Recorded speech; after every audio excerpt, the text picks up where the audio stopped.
back again. We're back again. Today, I'm really excited to delve into because we have a special guest, special to my heart. This woman is absolutely phenomenal, not just because she lights up a room with her calmness and bright, beautiful smile, but because she helps so many people in their lives in so many different ways to feel more fulfilled, or even just to say to feel again, if that makes sense. Because there's lots of us in this life. Life is hard. It hits us with all kinds of things, and there's special people like Tess Pereira that helps people to feel again and feel good. So looking forward to getting into this story. Lovely intro. And I think also it's the first time we've had a psychologist on the show, right? On the podcast. So I hope you're not like analysing me as... Absolutely not. I'm not on duty. Good. So welcome. Thank you Good to very have much. you here. Yeah. Thank you. Yeah, we have a tradition that we ask every guest when they come on the podcast. Achasa, why don't you take it away? What has been the best part of your week so far? The best part has been hanging out with my daughter. So she's at boarding school and she's just come back to Dubai. So I've just been doing mum stuff with her, just connecting and just enjoying her company because I miss her so much when she's away. That's beautiful. You're making me feel like I should call my mum. And she's here today, sitting there in the Special background. guest. Yeah, nice. Love that. Have you done anything in particular? Have you like gone anywhere? Or? We've gone out for dinner and we've got a special dinner tonight. We're going to Akira back on the Palm. Oh. So, because she's done extremely well in her exam, so I want to Congratulations. Yay! Love that. No, nice. And so I think like a good point to kind of start off is, like, what was it like for you as a child? I know from the accent I can tell, you're UK born. What was life like for a young Tess growing up in the UK? It was so hard, so difficult, so lonely. I grew up in the 80s and I was the only brown kid when I was at school. So I found it very, very isolating because I felt like I didn't belong. So I spent a lot of time in school by myself, sitting by myself because I'm not a conformist and I didn't fit in and I didn't want to fit in because it just didn't feel right to me. So not that I was happy in my own company. I was just like, well, better to be by myself than be something or someone I didn't want to be. So yeah, it was really tough for me actually. Do you have siblings? Yes, I have a younger sister. She's 7 years younger than me, but there's a generational difference between her and I, and she didn't go through the struggles I went through because I feel like as an older sister or older sibling, and what we tend to do is we're like pioneers, right? We have a machete and we're kind of making the way or path clear for the ones who come behind us, and she just kind of like, yeah, thanks, and she just walked through and life was easier, I guess, for her, from my frame anyway. Yeah. What was the relationship like with the two of you? We're very close now, but because she was 7 years younger and, my parents struggled to have her, she was like the golden child. I still call her the golden child, but she's amazing. She's just had a baby. So I've got a little niece and, I'm so happy for her and we get on very, very well now. That's good. Do you feel your parents understood what you were going through at the time? 100% not. No, because as immigrants, they were going through their own struggles. And for them, when they came to the UK, they wanted the best lives for us. So they grafted very hard. And when it came to emotions, there was no time for it because emotions don't get you anywhere according to their frame at that time. So I had to kind of swallow it and just get on with it. So I didn't get the support that I needed. So I've made it my life's mission to help people and to help my children so that they don't feel that they're alone and that they've always got someone to talk to. I don't therapize my kids, although my kids might say I do, but I do keep a safe space for them to open and talk to me about anything and everything. That's interesting that you say that. And I guess, you the word you said there about, there was no time for emotion and to be emotional with your parents and stuff. And it seems as if that's had... sometimes some people copy and paste, and then create that same environment for their children. But it seems like you've done the opposite. So I didn't want to be monkey see, monkey do because it didn't help me. And I don't want my children or the people that I work with to to struggle. So, the best way to heal yourself is to be in service of others. So that's what I do, to serve. And if I can, I will. And that's my motto. So if anybody needs anything, if it's in my capacity and my power to do so, I will. So, coming on podcasts or giving speeches or being on a panel discussion, if my wisdom can help one person, then, I'm all for it. That's beautiful. At what point in your life then do you feel you broke away from the narrative that your parents fed you in terms of keeping your feelings to yourself, and you said, I'm not doing that anymore? I would say in my 20s, really, being a brown child and then growing up in that kind of community, it was, what will auntie think? What will people say? So it was quite difficult. So I had to code switch. I don't know if you're familiar with the concept, right? So it will be one version of Tess at school, one version of Tess at home, and one version of Tess at church, and so on and so forth. So it became quite exhausting. And then when I was at university and I got my freedom, I became the version that I evolved into today. So yeah, I'd say in my 20s. Well, at university, did you study psychology? No, I didn't. So I started off. So it was a long story. My parents wanted me to be a doctor, and academically I wasn't that strong. So I can talk. I say I've got the gift of the gab. So I went to one of the universities, and they gave me a lower grade boundary to get in. And unfortunately, my A levels didn't match that grade boundary. So I was like, okay, what is related to medicine? Okay, medical biochemistry. So that's what I went into for the first degree, and I really didn't enjoy it. But I'm not a quitter, so I went through with that. And then I did another degree thereafter, a master's in public health. And then when I came to Dubai, that's when I did a psychology degree.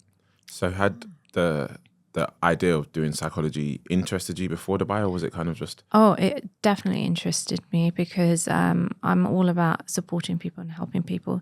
So when I did my master's in public health, there was a module called health promotion, which was about how you can promote health and well-being to the public, to the patients, and so on and so forth. And I was like, this is definitely me, because I'm a people person.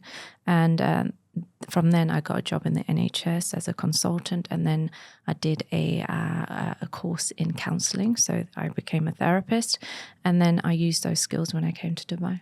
Yeah. Ah, I see. Yeah, Mm-hmm. nice. So at uni, when you started to break away from how your parents kind of molded you to keep your feelings to yourself, in our 20s, we're still quite impressionable. But it sounds like you were the opposite of being impressionable, more so making the impressions. Yeah, I was a bit loud. I was a bit out there. But it was more because I was trying to find who I was becoming, because I'd been so suppressed when I was growing up because of the emotional suppression piece. So it was just, weaving in and out of friendships, relationships to see what suited me and what made me feel safe. And then it came to a point in my life where I was like, okay, this is where I feel most comfortable. And then I grew and evolved from there. I think lots of people are trying to find that place where they feel comfortable, or not even realizing that they're trying to find that place that they feel comfortable. Maybe someone like yourself who's been through it and worked through it, it seems... You say it like it's so simple and effortless, which I know it's not, but do you have any tips to help people who are kind of stuck in their rut and struggling to find how to even find themselves or find the right kinds of people or relieve themselves from the suppression that they're feeling? I think the first thing everybody needs to do is think about what it is that they want, right? We have different people that we hang around with. Are these people going to serve us, or are they going to hinder us? That's number one. Number two, be compassionate to yourself, right? Because you're not going to know everything and learn everything straight away. So it's about cutting yourself some slack. And if you fall down, getting up and saying, it's okay. What have I learned from this situation? Because everyone teaches you something, and you need to be able to learn. And if you're not coachable, then you're not going to grow.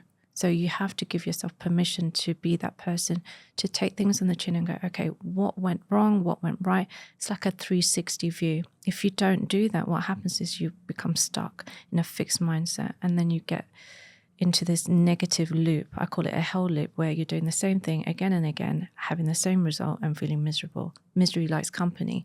And when misery likes company, the people come towards you are the negative ones and the naysayers. And then the cycle just gets bigger and bigger.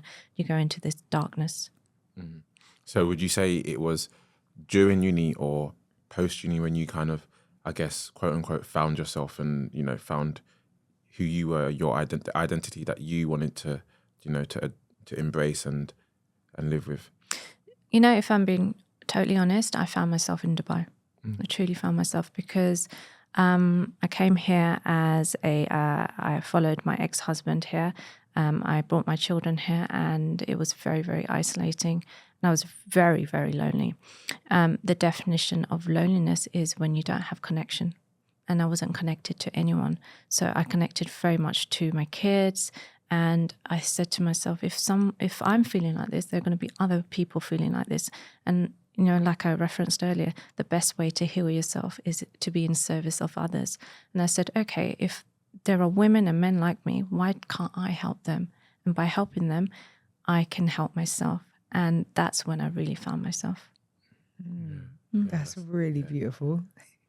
I feel like I'm sat here in awe, like, who can I help? And it's good. And it's I think really it's, good. you know, when you start helping someone, it's just that domino effect, because it's called emotional uplift. When you smile at somebody will smile back at you, and then they will smile at somebody else. And all of a sudden, it's that butterfly effect, right? So we all have power and we all have choices. It's whether or not we're going to make the choice to do good or not. Yeah. I love that you said that the best way to heal yourself is in service of others. And that's almost just like a wow moment in terms of, like, as you say that, I'm just like, actually, yeah, it's true. You know, it's like when I think of, like, you know, times when I'm stressed out or times when, you know, there's things that aren't going the way I'd like it to go. Actually, it's almost as if, like, because you're not focusing no longer on the issue at hand by serving someone else, it's just allowing your mind to be free of it. I guess, you know, when you do your DJing, what you're doing is serving the masses and from your creative frame, and those people kind of connect with you through the music, and they forget or park their worries for a little while. And I think that's beautiful, because you are serving people. And the same thing with Women Who Thrive. You create a community where people can park their troubles, women, and go, you know what, I'm around people who are like-minded, who want to connect, who just want to be. And that's beautiful. So actually you're in service of your people as well.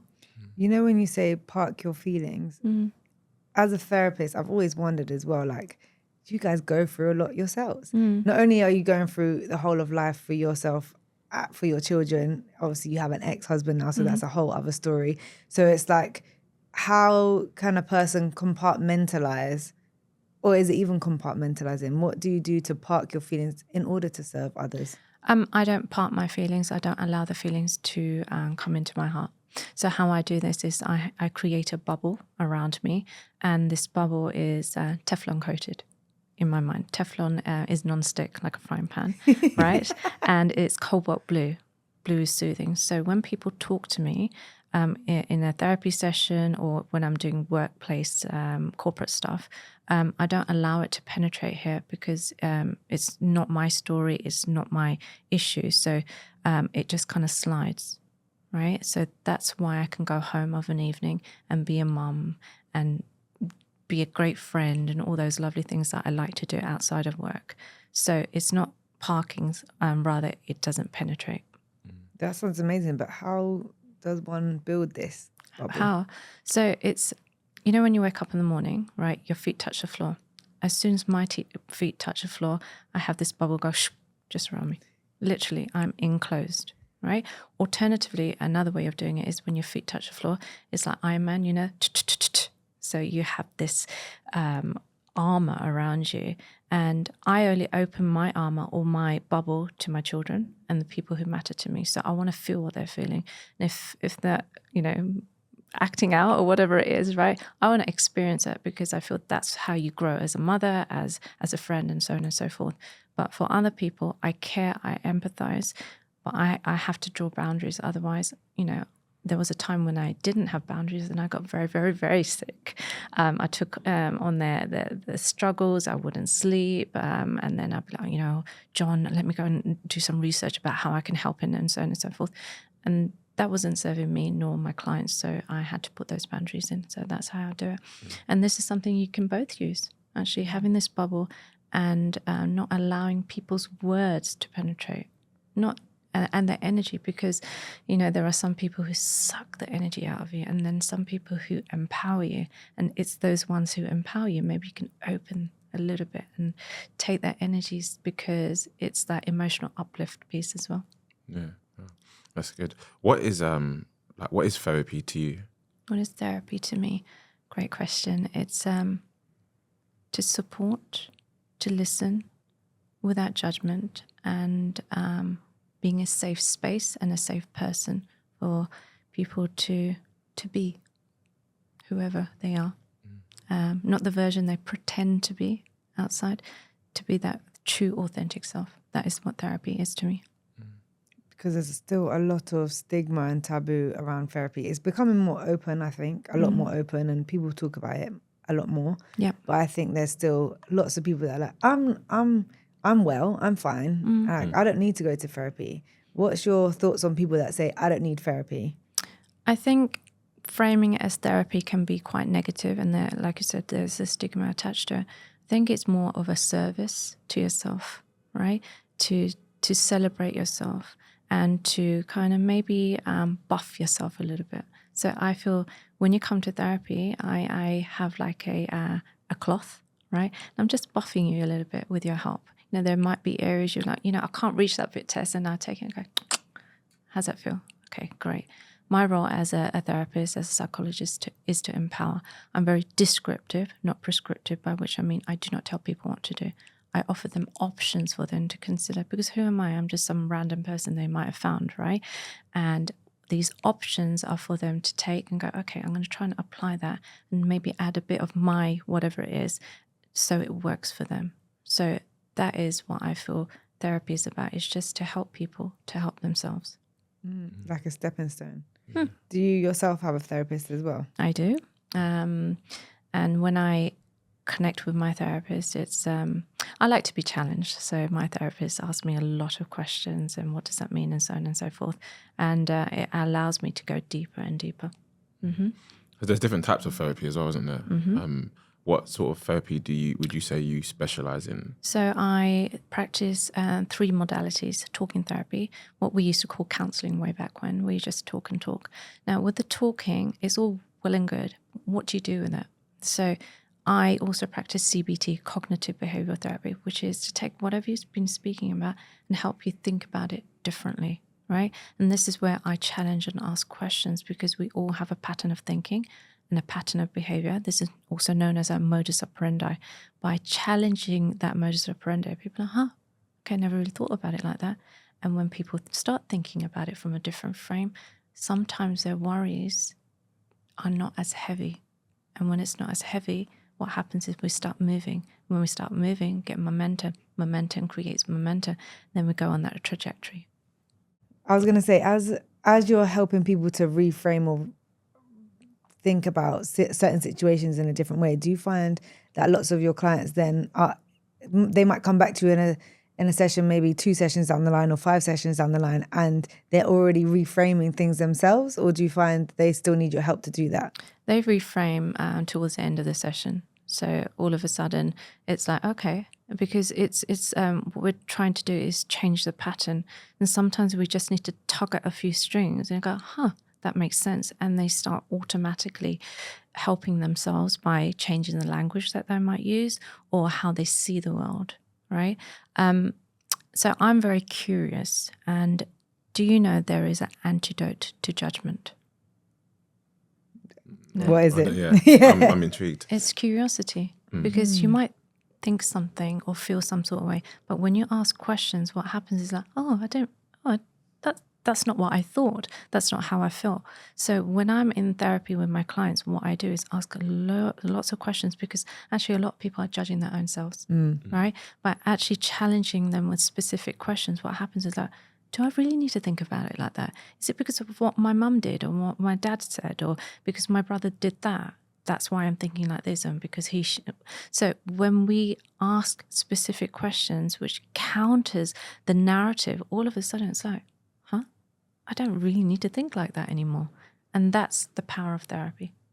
Do you find yourself just in like your social settings wanting to ask people open questions to help them, not to what word did you use earlier? Therapize? Therapize. Not to necessarily therapize your friends, but to just help nudge them in the direction of thinking in a different way. And does the bubble come into play there as well? Okay, so this is really interesting. So when I'm out in a social setting, you've seen me in a social setting, I don't tell people that I'm a therapist, because people tend to tell me stuff, right? And it's like, this happened and that. And Free therapy. Yeah, free therapy. And, I'm not on duty, but might have a drink in hand, and I don't want to be that person. In other situations, what I tend to do is draw boundaries and say, you know what, do you want a friend or do you want a therapist? Okay. And, there's a merit in friends therapy, right? He said this and she said, oh, what do you think? And so, and I'm also a friend. I was a friend before a therapist. Yeah. So I always ask what they want. And often that kind of nudges people like, okay, I don't want to ask her those questions. And is it easy to kind of like control the I guess the role that you take on in say in a friendship situation? Like let's say we're friends. Like let's say I've known you for like say 10 years. And I'm like, I'm going through some things with my partner.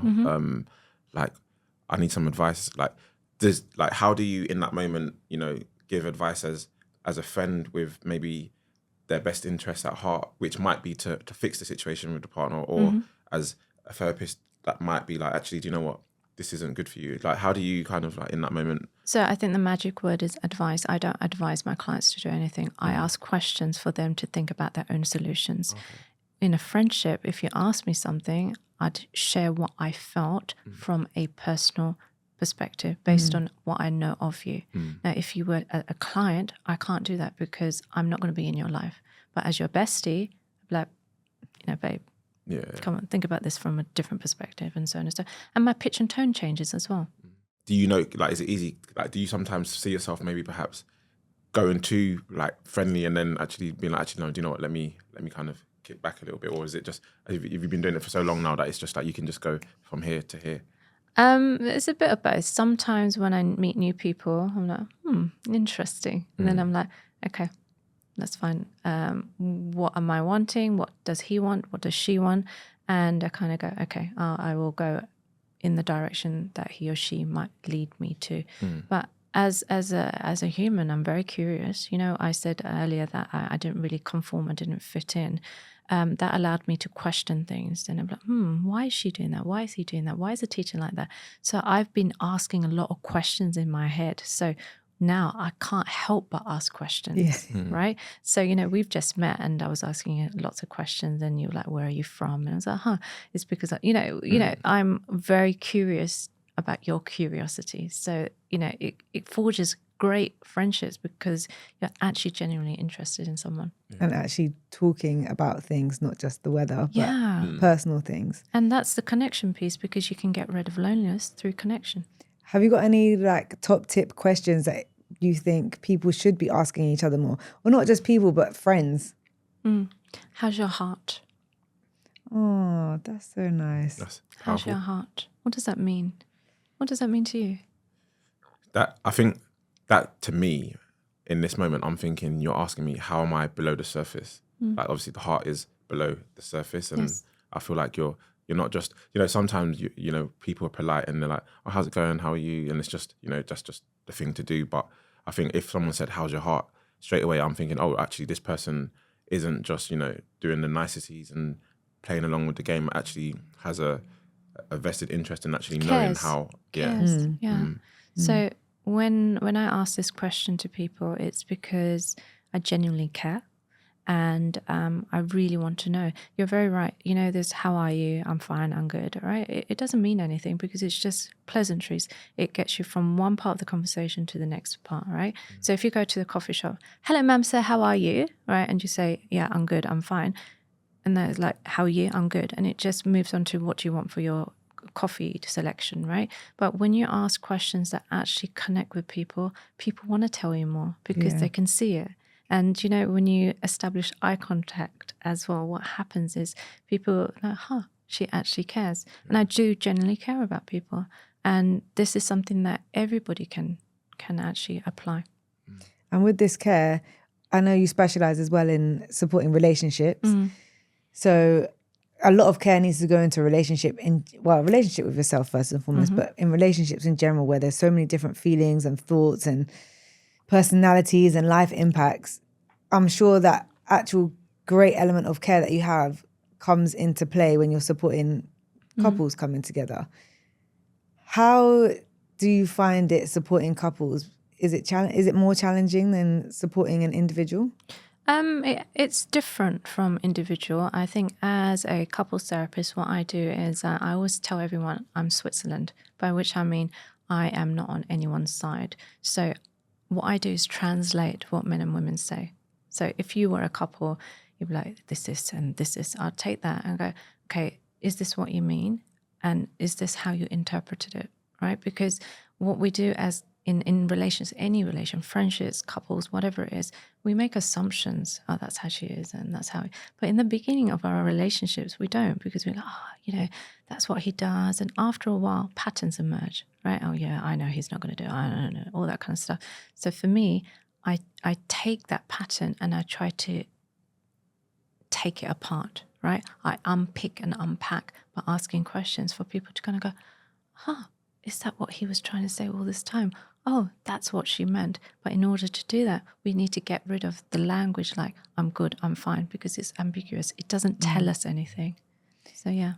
I guess that's it as well. Lots of couples become assumptive of the other one's behavior instead of actually acknowledging what the other person is going through. They're just assuming that this is what they mean and this is how they feel. And that assumption is often based in negativity because we seldom, as we get into relationships, appreciate and give gratitude for the things that our partner does well, because it'll be like, he didn't do this or she didn't do that. And then it goes into that vicious cycle. What I try and encourage my clients to do is to take some time, because gratitude changes your attitude. What did he really do well? How did he make you feel? And vice versa to the lady concerned as well. And all of a sudden what happens is it's like this fog is lifted. All right, I forgot he used to do that for me. And, she makes me feel a certain way. And it just rekindles. It's just a little spark sometimes that we need to kind of remember why we got together in our partnership in the first place. And this also is applicable in the workplace and in friendships. How important would you say, like love languages are in regards to that as well? Or are you someone that believes in love languages and that people have different love languages? Or do you think it's just just a phase of the day or phase of the hour? I strongly advocate for finding out what your partners or friends or your colleagues' love languages are, because then you can adapt your language towards that. So, for example, in a work situation, you might find that somebody is words of affirmation. So if you want to kind of encourage for them to be the best version of themselves as a leader, it would be praise and maybe letting people know that he or she did exceptionally well and they feel like elated and they come out of their shell.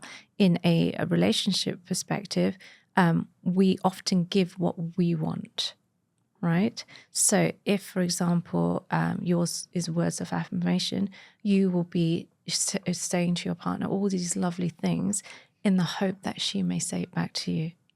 But sometimes we need to kind of listen and think, what is it that she likes? Because she will tell you what she wants and she will do what she feels is lovely for her from a love language perspective, thinking that you will like it. But it might not necessarily be the case. So do you find lots of relationships are suffering because people are, what's the right way to put it? People are delivering the wrong love language. Yeah, they're misinterpreting what love means, right? So if you don't care for words, which I said, and I said, I love you, you're like, all right.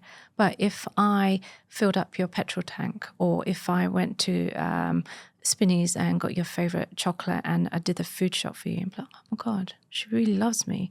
Whereas I'm like, okay, whatever. But I want to hear that you love me, right? Yeah. So it's about interpreting what love means. It's interesting that you say that as well, because something that I've been thinking about more so recently as well is, what does love even mean? Because lots of people have a completely different definition of what love is, what care looks like, and all of these things. And if you're in a relationship, or your colleague or your friend or whatever it is, if you have a completely different ideology of what these words mean, how can you feel it's reciprocated? So this is an incredible question because it's so deep, and I often use a quote from Rumi. So he's an Indian philosopher, and he said, "I do not want to love you with my heart. I do not want to love you with my mind. Instead, I want to love you with my soul. In case my heart stops and my mind forgets." Isn't that beautiful? Beautiful. Yeah, right? I love that still. So. That's the love I need now. Right, it's that soul connection. And what does that soul connection mean? It's that knowing, right, and caring, and that thinking of the other person before yourself, right? Because you want them to feel happy, and when they feel happy, you will feel happy, and they reciprocate without asking. The highest form of love is when you do something and they receive it and they do it back for you without even telling you that they're doing it for you. And it's just this knowing that you have. You know? How would someone even get to this knowing? It's selection, right? You know, sometimes you have to let go of people who don't serve you in order to find the right people who are going to serve you, and you're going to serve them. Do you think that everyone has the capacity to learn, and like say you say selection, and say person A has selected their partner, and this partner isn't necessarily serving them in the right way? Is it coachable, or do you think if someone is set in one way, that's just how they are? And I think we need to look at your values and your belief systems. So if two people come from different polar opposite ways of seeing the world, it can be very problematic and different to get alignment. It's not impossible, but there needs to be a lot of leaning in and evolution into each other, and having a common goal and a vision for your relationship.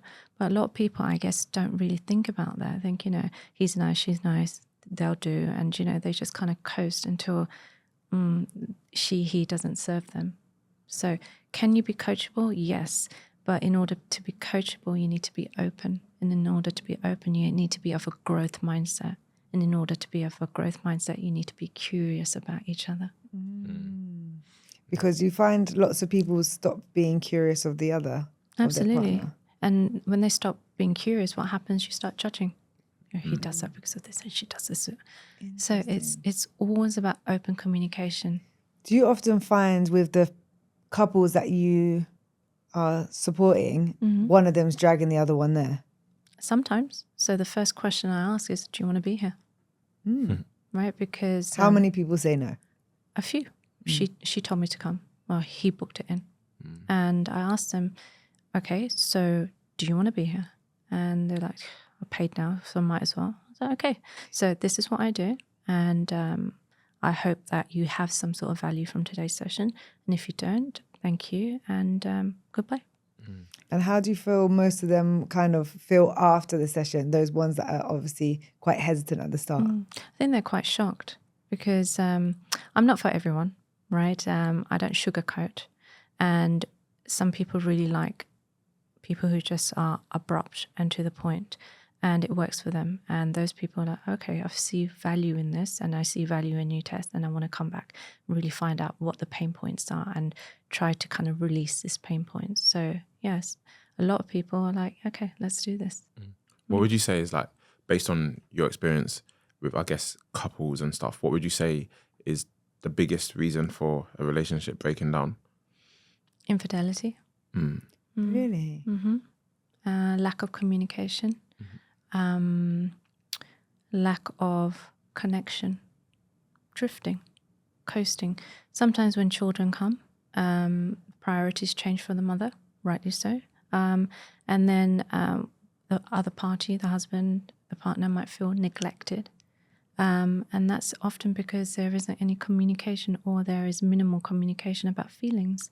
And as you may know, men don't tend to talk about their feelings because it's like not the thing to do. But if they did, what happens is there's a bid for connection. And she'd be like, okay, this is what I can do. And there needs to be an understanding. See, communication isn't just about talking. It is about comprehension and understanding. And often what happens in relationships, people stop understanding each other. Are there any tips that you can give to people, whether it's any kind of relationship, to help the other party, whoever it is, to be more open to connecting? Some people are in relationships and they're feeling stuck and they're struggling to connect with their partner. Some men struggling with women as well, not just women struggling with men, as well as like lots of people are in the workplace and they're struggling to connect with like their manager, and they don't know how to speak with their manager for support that they need within their role, or to get that promotion or whatever it may be. Yep. So this is known as emotional hygiene. So we know hygiene to keep ourselves clean and brush our teeth and all that kind of stuff. From an emotional perspective, we need to keep ourselves safe, right? And in order to do that in a workplace, it is to be seen and respected and acknowledged. In a relationship, it's also to be seen, respected and acknowledged. But if we don't have that, what happens is we go into ourselves and we feel rejected, and we feel like we don't want to be exposed and vulnerable. You see, we have to be vulnerable for us to connect, because that humanizes us, right? See, vulnerability, I believe, is our greatest strength. It's from the bottom that you can see where we're going and everybody around us, and we can really determine if these people are our people, or if they are not aligned with what we want, or what our aspirations might be. How can we draw that out of people? Again, curiosity, asking questions. We need to stop feeling scared to ask questions, because there is, especially when I was growing up, I'm an 80s child, it's like, don't ask questions. People, these people know everything, don't ask questions. And it was like, keep quiet. And I think this has carried through in many generations. And I think the newer generations, like my daughter, is like, I don't know what you're talking about, tell me more. And I think we need to learn a little bit more from the younger generation about just asking questions, because if you don't ask, you don't get. Right? If you don't get, then you don't understand. If you don't understand, then you're back in that cycle of like negativity. And going into yourself and thinking, I don't know what I'm doing. I don't know who I am. I don't know if I should be with him or her or whatever the case might be. So that saying, curiosity killed the cat. It's almost as if that's incorrect, and it should be curiosity saved the relationship, curiosity saved the job, curiosity saved Right. So I think that phrase is about being nosy, right? It's not about being nosy. If you don't understand something, I think it's really important to ask. When we were at school, I'm sure you came across some kids, right? You're in a classroom and the teacher's talking and you're like, I don't know what's going on. I'm too shy to say anything. And there's one kid with glasses and curly hair who looked like me. Miss, what does that mean? And everybody in this class is like, thank God she asked, right? That was me. I would ask questions because I didn't get it. That was one place I could ask questions, because I knew that I would get a reward if I got it right. I'd get the praise, words of affirmation. But outside of it, like a school setting, I wouldn't. I'd just keep quiet because I was scared to talk to people. Yeah. So it's really, really important to circle back to this curiosity piece. It's a life changer. When you're being curious, I would say lots of people don't know how to ask questions. I know that seems a bit silly to say, but lots of people will ask a question but kind of give the answer at the same time. Like, to protect do you themselves. think your shirt is pink? Or instead of, what color t-shirt are you going to wear today?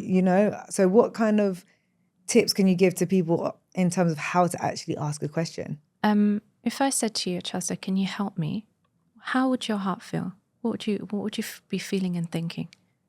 The first thing I think is, what can I help with? Right. So this is how you ask a question. Can you help me understand this? What happens there? You drop your guard. Right. She doesn't know. Let me help her. That's how I always ask questions. Can you help me understand this? When you said this, I'm understanding as this. Can you help me understand if I'm correct? And it just diffuses a situation. So you're not feeling like, aggressive and like that.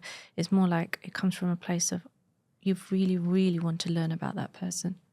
And I think you're also empowering the other person as well. 'Cause even if you take that, can you help me to, like if I look at, say, within business, and if there's someone that I'm working with or someone that's working for me, and, instead of saying, can you do this, X, Y, Z, if I said, can you help me to do this? Because, I think you've got the best skill set for it. You're almost like empowering them to be Absolutely. like, yeah. And you're empowering them. And also from a work perspective, it's about collaboration, right? Of course, sometimes there's this one-upmanship and hierarchy, but actually from a leadership, I teach leadership, empathetic leadership. It is about perspective taking. It is about asking questions and collaborating so that we've got a common goal and we're there to reach it together. So you get buy-in. Yeah. And it's a lovely atmosphere to work in if you feel your leader has got your back and needs you to support them. And it's like, okay, I'm going to help you because you're going to help me. So it's that lovely, you scratch my back, I scratch yours. Yeah. I want to ask, I know you also like deal with wellness and well-being. How important is, especially somewhere in Dubai, like obviously you came here and you mentioned about feeling lonely when you first came here. How important is well-being, wellness, like to one's, sanity, and also how, like, did you manage to pull yourself out of that feeling lonely? And, because it's hard for some people, I know so many people that have come to Dubai have felt lonely and have just gone back. So like, if anyone's listening right now that might feel lonely, what would you say to them to kind of like get them out of that rut? I think it's very important to find your people, and that's very hard to do.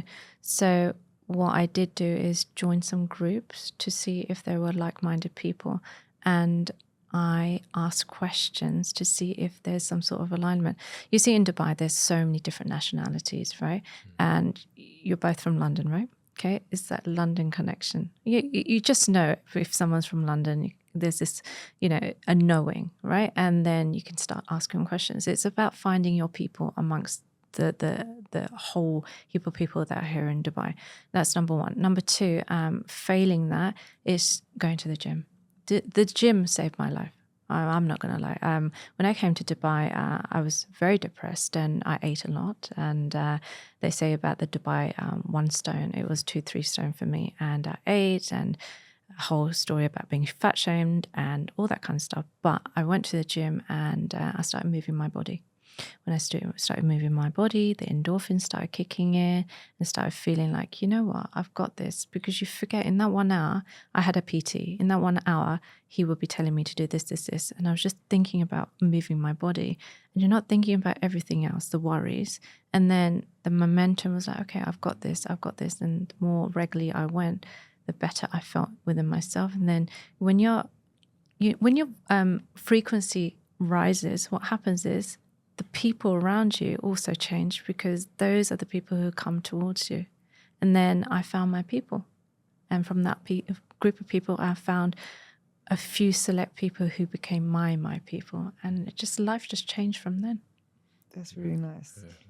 So I know you went for a divorce recently. Do you find the fact that you went to the gym and found yourself and came out of a depressive rut helped you to look more clearly at the picture that you were in? Yes. I think with the divorce, nobody gets married to get divorced. It was difficult, but, like I said earlier, sometimes you need to let go to find where you're meant to be, right? Now, I call it course redirection or course correction. So, I have a lot of love for my ex-husband, his father of my kids and all that kind of stuff. But, sometimes, things don't work out. How did you find being a relationship therapist, supporting them with theirs, and you obviously juggling with wanting to keep the connection with yours and having to make the right decision for yourself? I'm not going to say it was difficult. What I'm going to say it was, it's eye-opening, because as a relationship therapist, I know what to do and what not to do, how to create connections with my couples. And when it didn't quite work out with my ex-husband, I was able to kind of go, okay, I gave it my all, and and it is what it is, and it's time. And when it was time, then we move.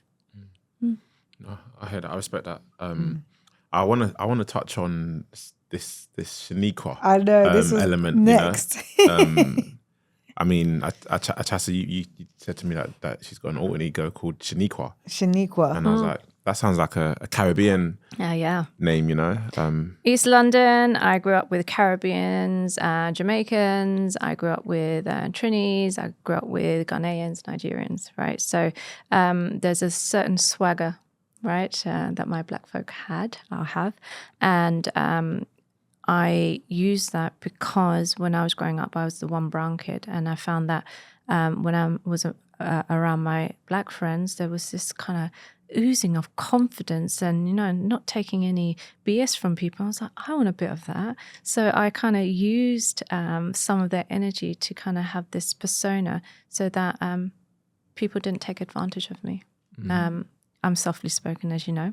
And I also referenced that, I was a girl with the curly hair, frizzy hair. I was a girl with glasses. I was plump and all that kind of stuff. So I was an easy target, right? So I don't want to be an easy target. So using the Shaniqua alter ego allowed me to be a version of myself that I'm not usually, because if people cross me, I can switch just like that. Ask my kids, right?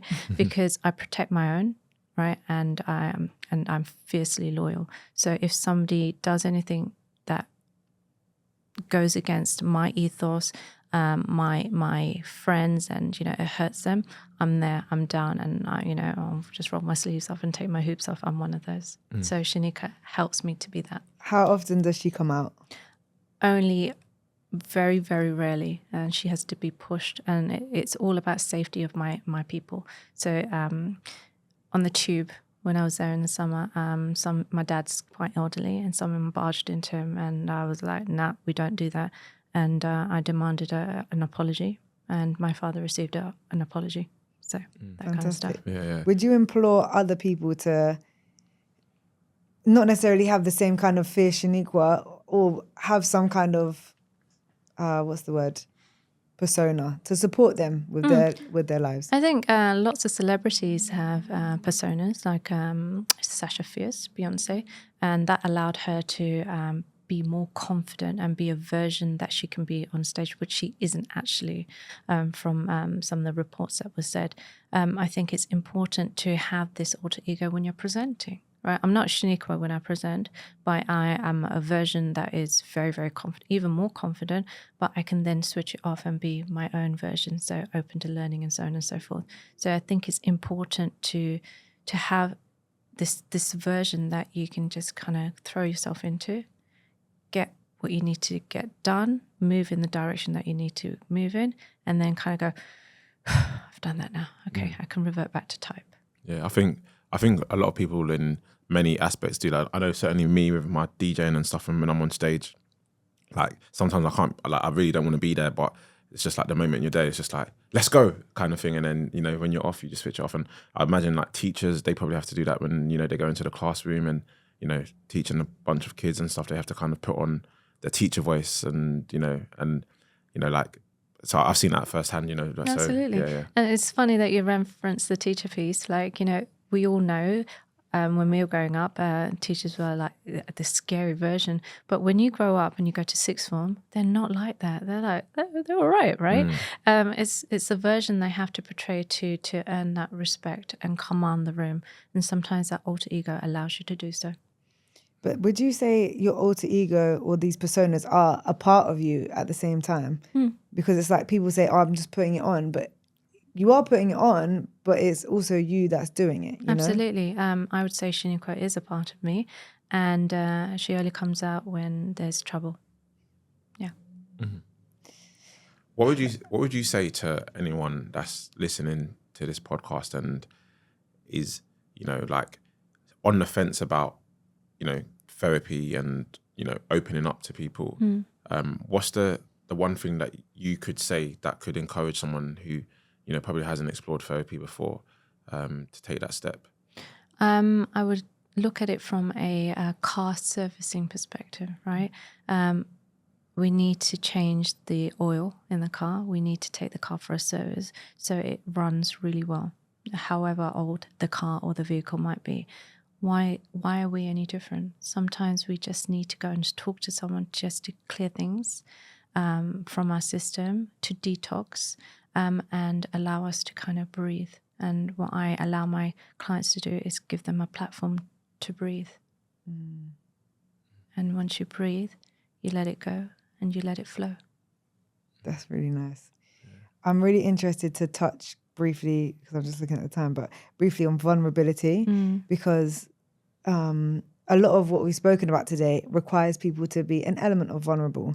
And I think lots of people think about vulnerability as this huge, scary thing that means that I am now unlocking all my deepest, darkest secrets to somebody. But it doesn't necessarily have to be that, does it? So would you be able to elaborate on the kind of scale of what vulnerability looks like, or how it can look like? Vulnerability is just being open and giving people the opportunity to get to know you, the real version of you. And when you let people in, what happens is you learn a lot about yourself, right? Sometimes we're so tightly wound, we're like this, right? But when we release, right, our shoulders drop and we're more comfortable and we've got more movement. That's very much like what vulnerability is. It allows you to freely move within your heart, in your soul, in your mind, and see things from a different perspective. And you can create and become and do anything you want to when you give yourself permission to be. To be vulnerable is to be. So in small steps, what would something like that look like if we were to have a conversation or something like that? Because I think I love what you said, but I think for an everyday listener who's not used to walking in these kinds of paths and having that kind of open mentality, it can sometimes sound, and I'm saying this because I've had it said to me, oh, it just sounds so airy fairy. What do you mean? Just let it flow. Like, I can't just let it flow, or I can't, or whatever it might be. What you need to do, the first thing, you need to ask questions to see if that person's trustworthy. In order to be vulnerable, you need to feel that you can trust the person, right? Now, how do you determine if you can trust someone? You test them. You say a little bit of this or give them a little bit of that to see what they do with that information. How they respond to you. Absolutely. Or if they take that information and go and tell somebody else, that person's not your person, right? Or if they're not supportive with a small piece of information. Absolutely. So let's say something really, like, everyone's had stuff happen to them, or issues happen in the past. And it's not necessarily about telling them about the 5 skeletons in your closet, but it's about peeking maybe through the lock of the closet and just letting them know maybe that you've had bad experiences in the past. And what do they do with that information? Yeah. Do they lean in and ask more information to help you? Or are they leaning in to go, oh, okay. Oh, is that right? And then what did you, are they being nosy, or are they actually being inquisitive because they care, right? And I think we can all determine if somebody cares by the way they ask the questions, right? If they're creating a safe space. Absolutely. And the way that their face changes, or if like, oh, tell me more. It's like, you can tell, right? So you have to read people. So yes, it can be airy-fairy, agreed. So the first step is to test people with a little bit of information to see if they're trustworthy. And then a little bit more, okay? It would be great to have an open heart for everybody, right? But people hurt people, and hurt people, right? So in order not to be hurt or to protect yourself, because we all will get hurt, is to test to see if that person is worthy of you and your story. Tess, I want to say a challenge based on some of the stuff that Tess said. I feel like the next time you go to a restaurant or to a coffee shop or whatever, I feel like instead of saying how are you, you should say to the person, how's your heart? I will actually. I actually will. And to see what the reaction is in comparison to just like the pleasantries of hey, how's it going and stuff like. Because I think I'm actually gonna try that on a few people and just see if it just changes the interaction that we have. I think we'll see a change in their whole aura. Absolutely. Once they realize what you've said, they probably see their shoulders calm down, and you'll find that people touch their heart. Oh, yeah. That's beautiful. Thank you so much. Before we close up, I just want to ask you if you have any more tips or messages that you wanted to share with the listeners to just help support them in any which way? I think it's really important to ask questions, and I think it's really important to demonstrate kindness, because when you're kind, what happens is it allows people's hearts to open and for people to share possibly what's going on. Sometimes we don't know what's happening in people's lives. Just exhibiting a little bit of kindness can actually make perhaps they go home and they feel a little bit better within themselves. So I always encourage people to be kind in the words and their actions. That's interesting because it kind of goes into our closing tradition question, Jev. Yeah, literally. So we have a closing tradition where we ask every guest, if you could have one rule to implement for everyone in the world to follow, what would it be and why?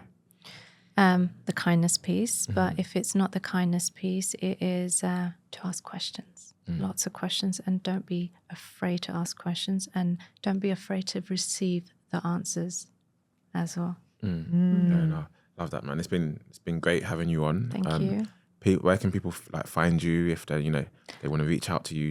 I'm on the socials and Tess Pereira, psychology coach, and I'm on LinkedIn. On all the socials. So yeah. Amazing. Perfect. Thank you so much. Thank you. It's been very insightful. Thank you for having me. Oh, thank you. Yeah.